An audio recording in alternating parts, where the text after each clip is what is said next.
In Hadoop, we have two core components. We have two core components.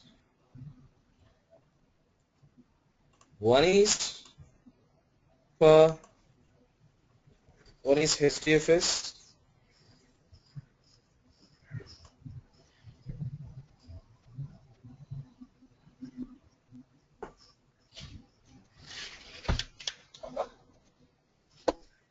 HDFS. Another one is MapReduce. HDFS. This is for storage, and MapReduce, this is for processing. Okay. HDFS for storage and MapReduce, this is for processing.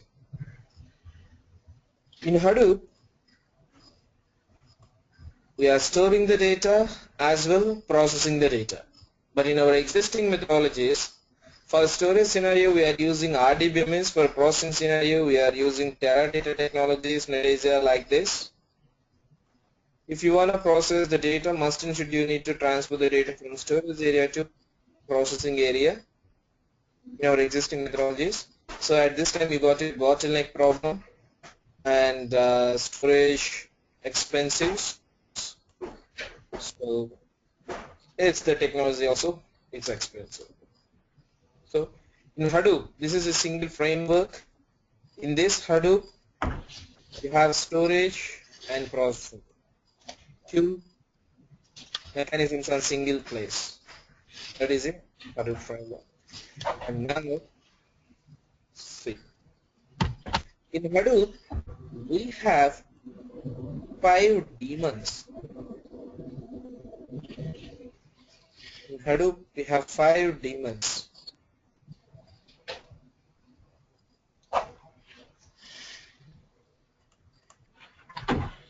One is for storage.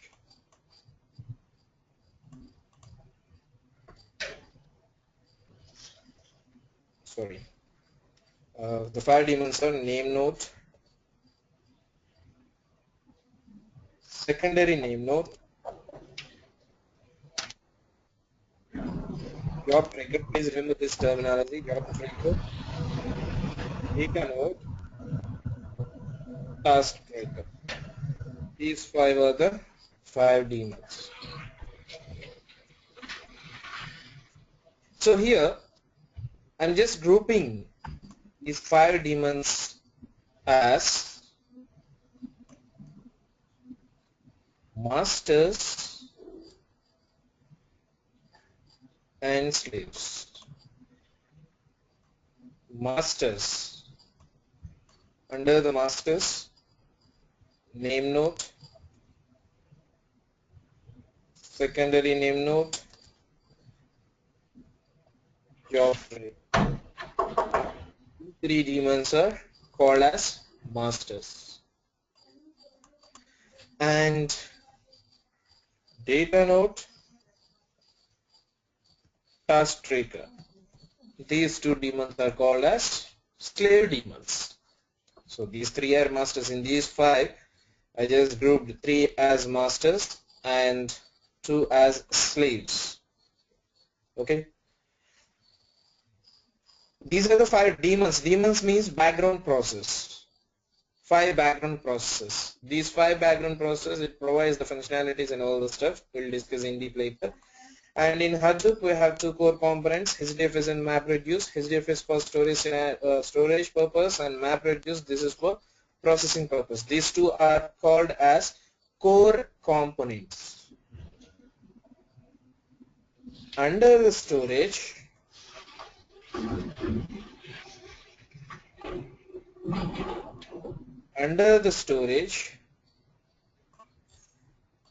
three daemons are running. Under the storage mechanism, 3 daemons are working. Name node, secondary name node, job tracker. These three are the daemons. And under the MapReduce, sorry, name node, secondary name node, and data node. If you observe that, the nodes are working under the HDFS. And here, the rest of the two daemons. Job tracker, task tracker. These two daemons are working under the MapReduce. So these two only for processing, and these three only for storage. Only for storage.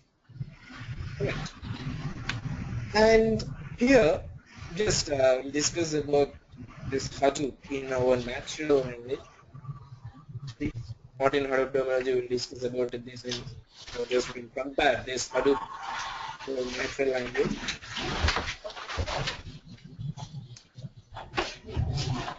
Hadoop is a small organization. In this organization, you have two groups, two teams. One is HDFS team and another one is MapReduce team. So one team is working under the storage and another team, they are working only for processing. And in my organization, I have total 5 people. Under the HDFS team, under the storage team, 3 members are working. Name node, secondary name node, data node. These 3 guys are working under the storage team. And under the processing team, 2 demons are working. That means the 2 persons are working under the processing team, job tracker and task tracker. The work of these 3 guys only, they are storing your data, that's it. They can't process any single task. The work of these guys only, they are processing your data. They can't store single byte of storage. Got it? So in Hadoop framework, we have 2 core components, HDFS and MapReduce. HDFS, this is for storage. MapReduce, this is for processing. And we have 5 daemons: name node, secondary name node, job tracker, data node and task tracker. Under the 5 daemons, see in these 5 daemons, 3 are working under HDFS, 2 are working under the MapReduce. Okay, and when we talk about storage team, here name node is the team lead. So name node is the master. So based on your name node instruction, your data node is working. And secondary name node, he is just personal assistant of your name node. And job tracker, in this team, job tracker is the master. So as per your job tracker instruction, the task tracker is working. Okay. So is it clear till this moment, guys?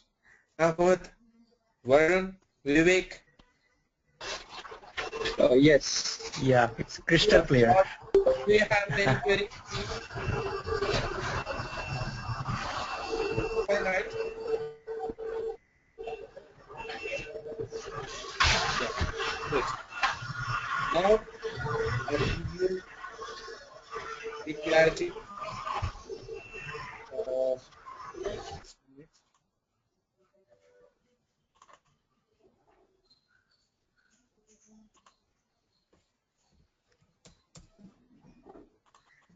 right. See, as per our previous discussion, we have in Hadoop we have 2 core components.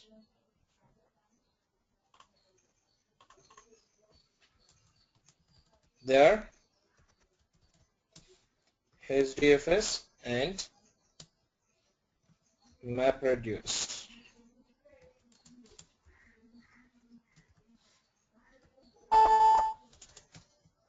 Under the HDFS, name node, secondary name node, data node. These three are working. Under the map reduce, job tracker and task tracker. These two are working.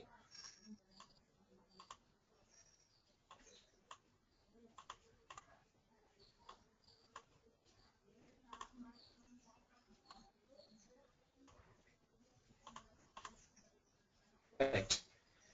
And we have 5 daemons here. In Hadoop, we have 5 daemons.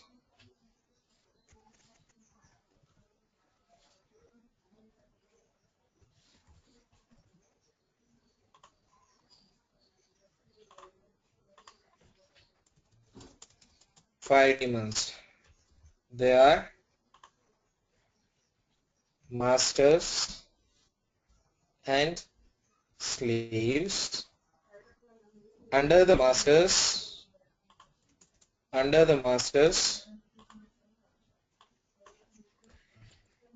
name node, secondary name node,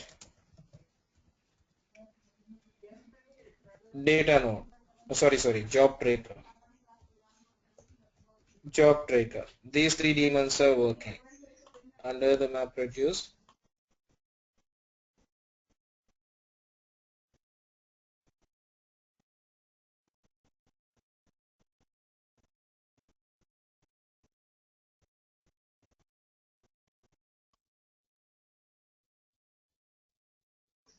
under the masters, name node, secondary name node, job tracker.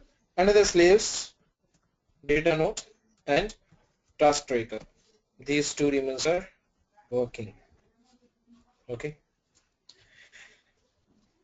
And Hadoop, it follows always cluster level.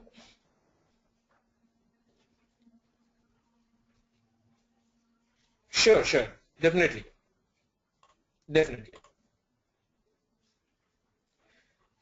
In Hadoop, always it is cluster level. Okay. Right. I'll forward you this presentation, then you can check it out. Okay. Right. I'll use the big font. Right. And see. First of all, we'll discuss about Hadoop specifications. See here.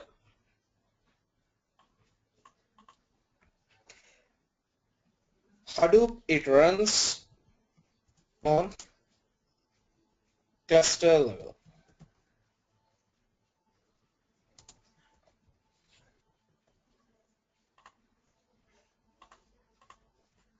Hadoop runs on cluster level, number 1, and it runs on cheap commodity hardware.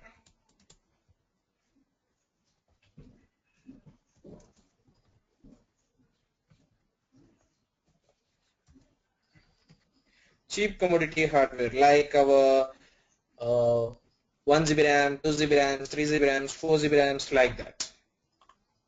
It completely runs on cheap commodity hardware.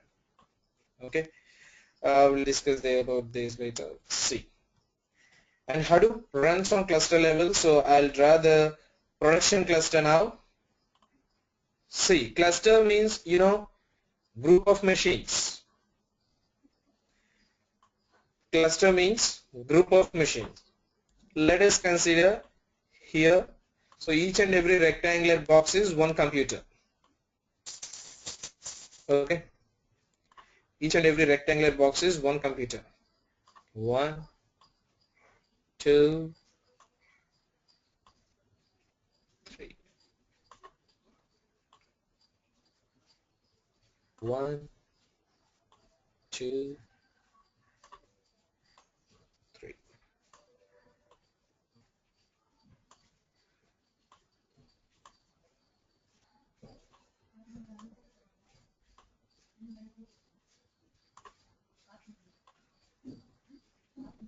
Total, here I have 9 plus 3, 12 nodes. Node means computer.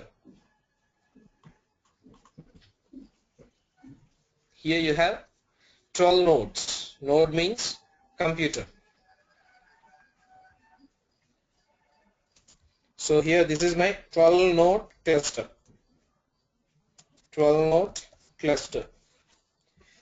If you install Hadoop in this cluster, then you can call 12 node Hadoop cluster. 12 node Hadoop cluster. Okay. And in Hadoop I have 5 daemons. So as per my convenient, I'm just drawing the cluster like this.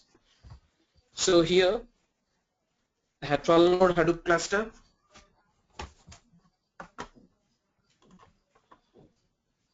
Total in Hadoop I have 3 masters and 2 slaves. And for master scenario, masters, they are like your company MDs, so they need individual chambers. So master daemons are running in individual machines. That is, name node is running, this service is running in this machine, single machine. Job tracker, this service is running on this machine. Secondary name node. This is also master here. Secondary name node. So this is also master. So this one also running in single machine. Okay.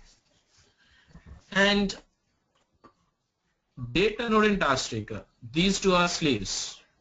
So these two are running in only single machine. So each and every computer runs these two services, task tracker. And each and every data node has unique ID and task tracker has also unique ID.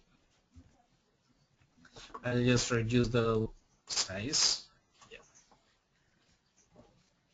Each and every rectangular box is one computer, and each and every computer maintains data node and task tracker because these are slave daemons.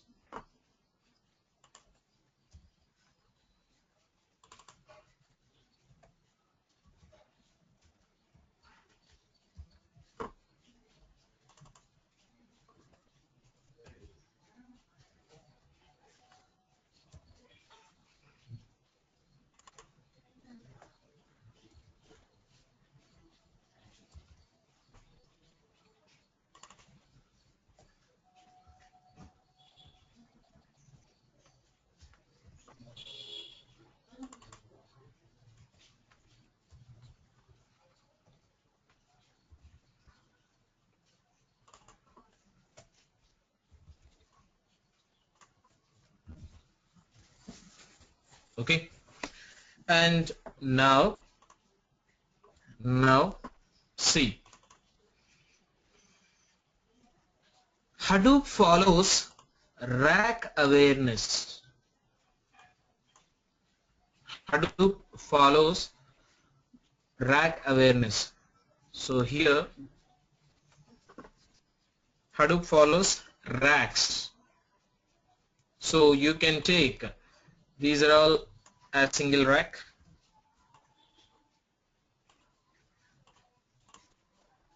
You can take, these are all single rack, and these are all single rack, and these are all single rack. You can take like this. Racks. So in these racks, rack maintains the limited number of machines. So group of machines are simply called as a rack. So you can design like this, and even you can design like this. So you wish, you can design any one of the scenario. So my approach is, I just grouped these three as single rack, and these three as single rack, and here these three as single rack, here these three as single rack. Okay, and here see, I'm just designing the names. This is your rack 0, and rack 1, rack 2, rack 3. Total you have 4 racks, 0, 1, 2, 3 or 1, 2, 3, 4, you wish. Okay. Hadoop follows racks, right? Clear? Now communication. As per our previous discussion, under the HDFS, name node, secondary name node, data node, these three daemons are running on HDFS. So the communication is like this. So data node, every data node in the cluster is communicate with your name node. Every data node in the cluster is communicate with your name node. Every data node. Every data node. Data node 2, data node 5, data node 8. All data nodes in the cluster is communicate with your name node. And your secondary name node is communicate with your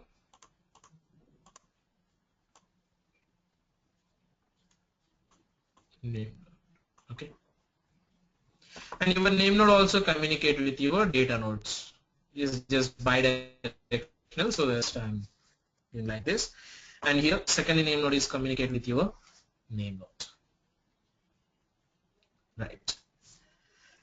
And map reduce. Under the map reduce mechanism, the job tracker and task tracker, these two daemons are working. Okay. So all task trackers communicate with your job tracker. Every task tracker in the cluster is communicate with your job tracker. Every task tracker in the cluster is communicate with your job tracker.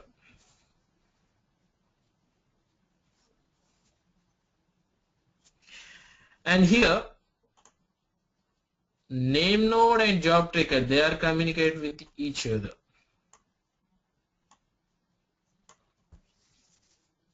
These two are communicate with your with each other.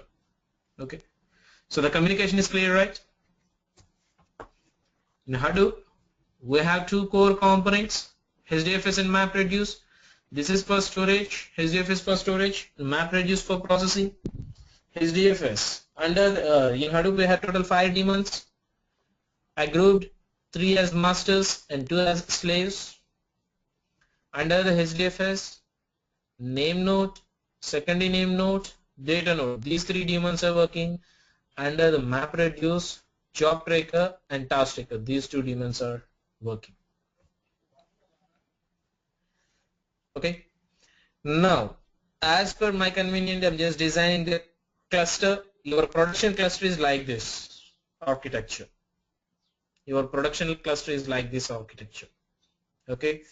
And here, in these 5 daemons, 3 are the masters. So these are like your company MDs. So each and every master running in individual chambers, means each and every machine running in individual machines. And slaves, these machines, these daemons, they are running in single computer. They are running in single computer. So here the master's configurations, master machine configurations and slave machine configurations are like this. For name node and job tracker and secondary name node machines, the RAM in production oriented scenario, we are using more than 32 GB. And hard disk, that is 2 terabyte minimum. And here quad core processors. Here quad core processors. Same configuration you need to use here. Same configuration you need to be used here. And for slaves, so here The RAM, it is minimum 8 GB. Minimum 8 GB. And the hard disk, it depends on your data growth. Minimum 4 terabyte we are using, and quad core processors. So here we are using cheap commodity hardwares like our 2 GB, 4 GB RAMs. But in production level, minimum anyone gives the RAM, it is 8 GB. It works efficient way. So simply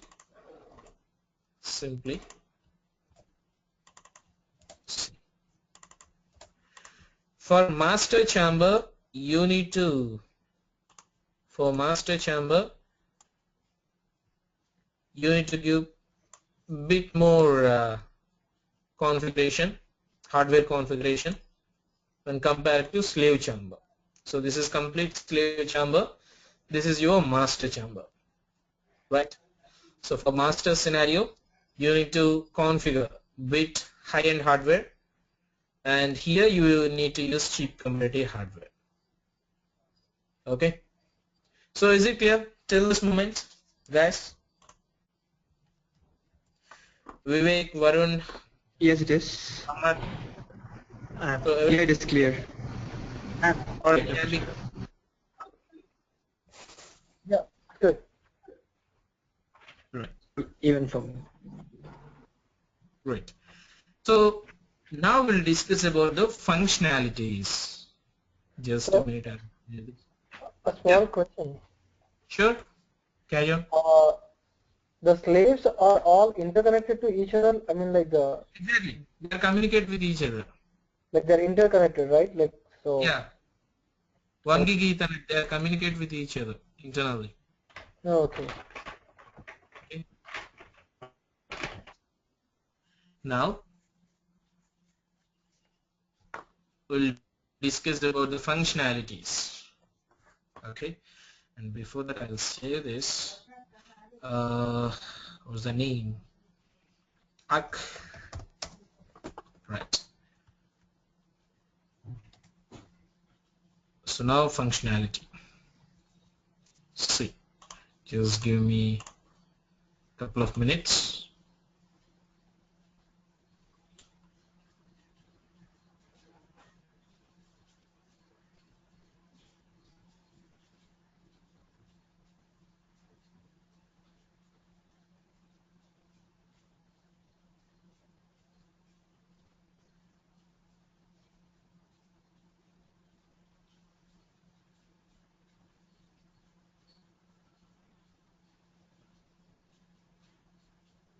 Right. See, let us consider I have x.txt file. The file size is 192 MB data. The file size is 192 MB. So I want to process x.txt. I want to process x.txt by using Hadoop. If you wanna process that x.txt file using Hadoop, so must and should you need to place that file on Hadoop, right? First step. So here your Hadoop HDFS block size. So for storage scenario, we need to discuss about HDFS.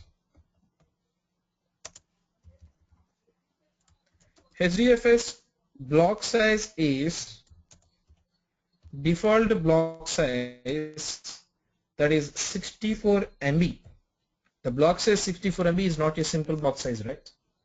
It's too huge. It's a 64 MB. The block size is 64 MB.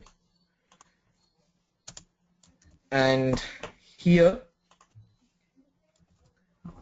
even you can configure 128 MB, 256 MB, you wish.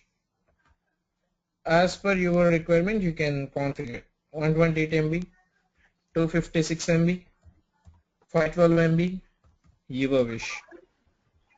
The block size this is. Raj, excuse me, Raj. Sure. Means what is a block here? What it contains? Yes. See, block size basically let us consider I have Linux operating system. This is my Linux operating system. So my Linux operating system, the block size is 8 KB.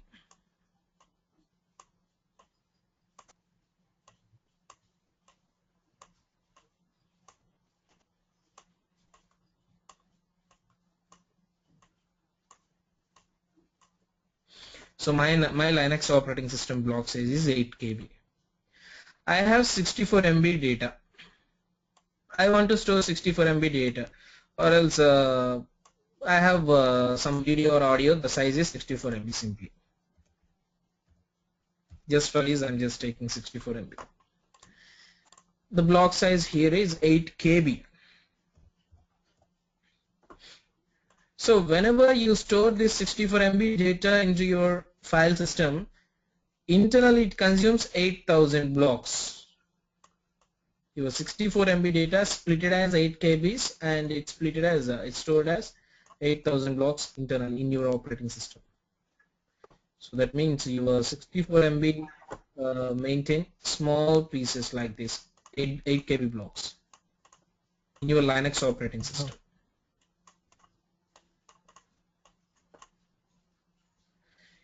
If you wanna retrieve the same 64 MB data from your Linux operating system, from this Linux operating system, your disk head need to rotate 8,000 times.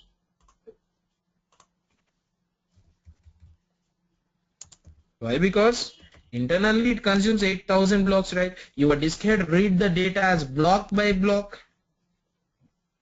Your disk head read the data as block by block. So in order to retrieve that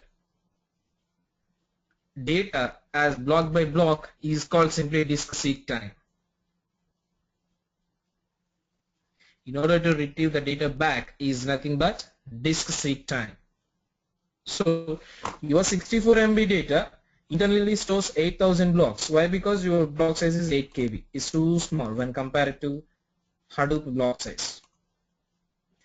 And if you wanna retrieve that 8 KB blocks, I mean if you wanna retrieve that 64 MB data, so internally your disk head need to rotate 8,000 times. That means block by block your disk head read the data. So one block after another one like this. So 8,000 times your disk head need to rotate. So it will take disk seek time. No, so this is called disk seek time. But in Hadoop, if you have 64 MB data, same 64 MB data, if you store in HDFS, so this 64 MB data, the block size, default block size of Hadoop is 64 MB. So internally it consumes only one single block. If you wanna retrieve your 64 MB data from your Hadoop HDFS, your disk head only rotates single time. You can't get disk seek time. You can get your data too fast when compared to the previous one. Here your disk head need to rotate 8,000 times, but here your disk head need to rotate single time only. So is it here the block size, internal storage device? Yeah. Raj, one question. So was that 8 KB is a storage or what is that? That 8 KB is the storage block size. In that block your data is stored. Like the incoming one was like 64 MB, then how can that accommodate in 8 KB? Yeah, 8,000 8 KB blocks. Actually, you have 64 MB data. You have 64 MB data, right? Okay. So your block size is only 8 KB, right? Yeah. So your 64 MB data split it as 8 KB blocks and scattered, stored in your file system like this. Your 64 MB data stored as small pieces like this. Okay, so each block is of 8 KB. So Exactly, to fulfill that 64. Okay, got you. Yeah, it's fixed size. Okay. So here your 64 MB data in blocks, small pieces. Yeah, got you. 8 KB pieces. Yeah, I got you. Thank you. So total here you have 8,000. In this box you have total 8,000 pieces. If you wanna retrieve this 64 MB data, your disk head need to rotate 8,000 times. Why? Because your disk head always read block by block.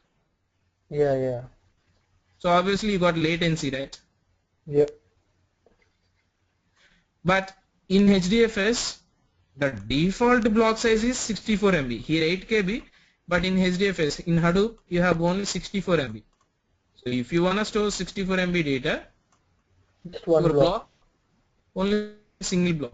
For example, if you have 640 MB data, 10 blocks. exactly, got it. If you configure 128 MB size, so obviously it's double, 5 blocks only. Yeah. So that 640 way we MB. can make the process faster. Okay. Exactly. So this is the secret behind the Hadoop Oh, storage. yeah, got you. The block size. If your block size is is more, obviously you can get your data too fast. Okay. So the default block size is 64 MB. And here the replication factor. If you observe that in our existing methodologies for data backup scenario, we are using RAID levels. We have 0 to 9 RAID levels. By using 0 to 9 RAID levels, we are creating the redundancy for your data. That means simply see, if you have an important information or bank information, bank statements like that, so that is the precious data for you. So obviously you are making 2 copies. One copy is in secure place and another copy you are daily use. Another copy it is for daily use.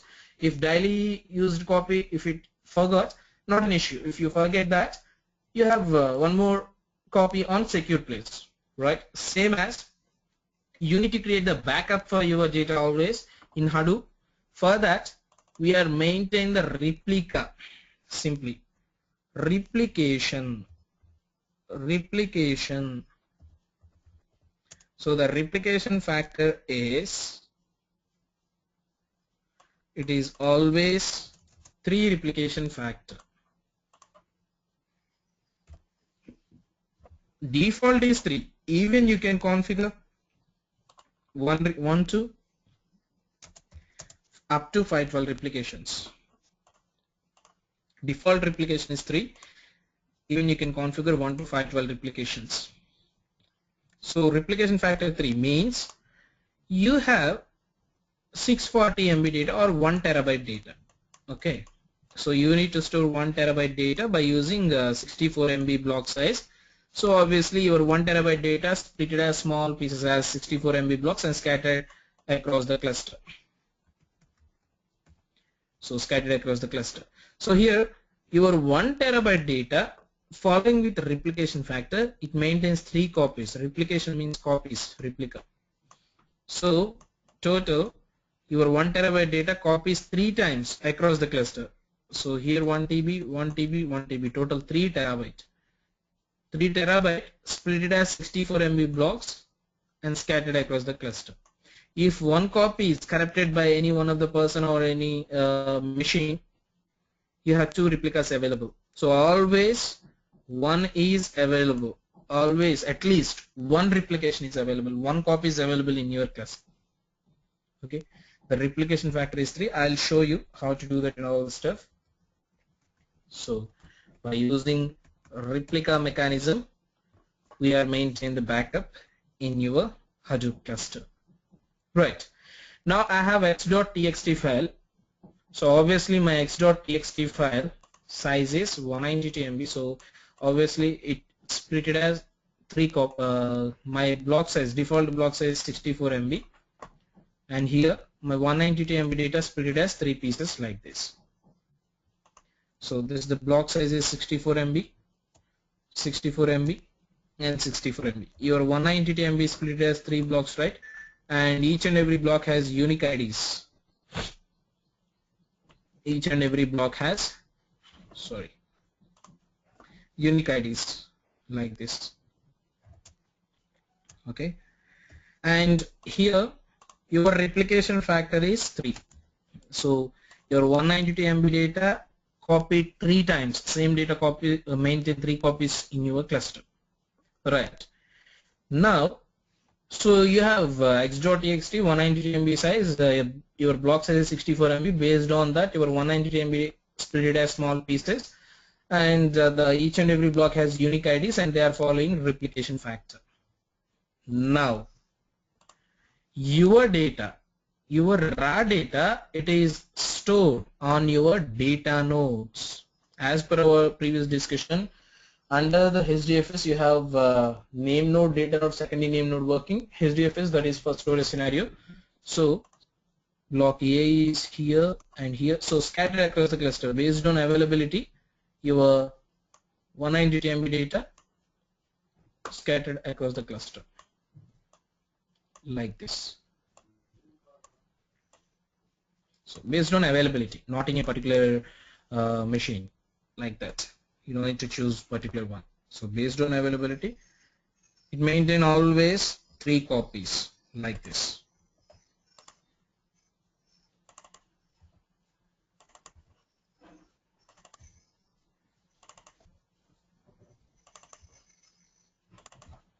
So your 192 MB data maintain 3 copies in your cluster like this.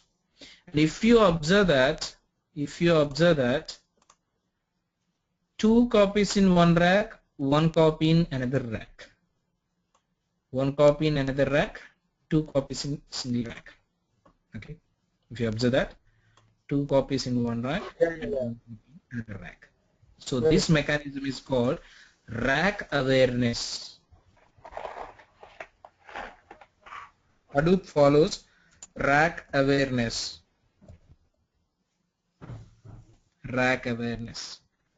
For faster processing scenario, it will help. So that's why they are using like this. Even you can configure one block in this rack, another block in this rack, and one more block in another rack. 3 blocks in different racks you can configure. But Hadoop follows rack awareness. It gives the little bit optimization for processing. So indeed we'll discuss about that in processing scenario. Okay. So here your raw data, it stores. I have a question. Sure. Yeah, initially you told me like this 64 MB data will be scattered based upon the availability, right? Exactly. So after that you said like these data will be we can also assign data. So is it like we can also assign data as well as the computer can also assign this data? Is it like that? Sorry, actually this x.txt file, that is your data. So this data assigned from client machine. Client machine is simply your laptop. So your client, he is writing block A to this data node 1. Okay, and this machine distributes to the blocks. So like actually this comes when we discuss about the communication between data node and name node, we'll discuss about in deep. Okay. Okay, this is just the functionalities. Actually here I'm trying to explain you the functionalities. So your data nodes stores your raw data. Okay, and so what is the use of name node? The name node, he maintains metadata information. Metadata is like our textbook front page index. So it says which chapter in which page, same as your name node maintain which block in which data node, like this. So metadata, your metadata seems like this. Block A, it is in data node 1 and data node 5 and data node 6. Block B, it is in data node 2. The metadata is like this: data node 3, data node 4.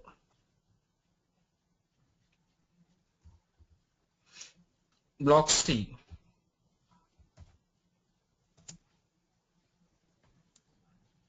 in data node 2, in data node 3, in data node 7. So like this. So your name node communicate with all data nodes, right? So each and every data node is communicate with your name node.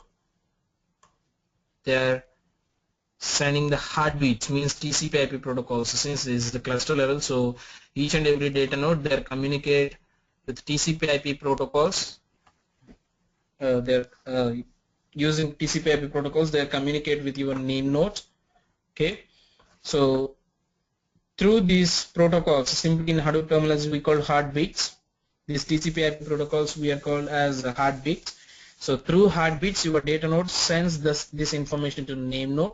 Then your name node, based on these heartbeats information, it will maintain metadata. Indeed, we'll discuss about that when we talk about data node name node communication. We'll discuss about that. Indeed, okay. And your data node maintains the raw data, and your name node index is maximum. It is in few KBs or a few MBs only, not in petabytes, not in terabytes, and not in exabytes. Okay. And secondary name node, he is just like a personal assistant. So he just communicate with your name node and see, as per your customized timing, he take the snapshot of this complete index. He take the snapshot and he stores this snap in his memory. He stores this snap in his memory. If your name node fails, your secondary name node, he is not acts as a name node. If your company MD died, then your MD's personal assistant, he is not acts as like a MD. Your MD son or new MD comes into the picture. Then your personal assistant, he gives all the stuff to new MD, new name node simply. If your name node fails, secondary name node, he just provides this information, the snapshot time, the snapshot data. That's it. So your secondary name node, it's like your housekeeping machine. Housekeeping machine. Okay. So this is just only for storage scenario. In storage scenario, your raw data stored in your data nodes and metadata is maintained in your name node, and secondary name node as per your customized timing. Here default it is 1 hour. So your secondary name node reaches to primary name node and take the snapshot and he keep it on his memory. If your name node fails, he just give this metadata information to new one. Okay, and job tracker and task tracker, these two are for processing. So as per your requirement, if you want to process this x.txt file, you need to design a simple MapReduce program using any one of the code like Java, Python, Ruby, Perl, any one of the language, and then just design a simple MapReduce program and submit that code to your job tracker. Then he is by the help of JVM's and he just submits the task to available task trackers. Why? Because each and every task tracker communicate with your job tracker. So your job tracker, he is only for processing. Job tracker and task tracker. Your data node, name node, secondary name node, these are only for storage. Okay. So is it clear till this moment, guys? And in our next session, we'll discuss the communication between data node and name node, job tracker and task tracker, and secondary name node and name node. We'll discuss the communication between these three, and later we will configure the MapReduce. We will configure the Hadoop cluster. Then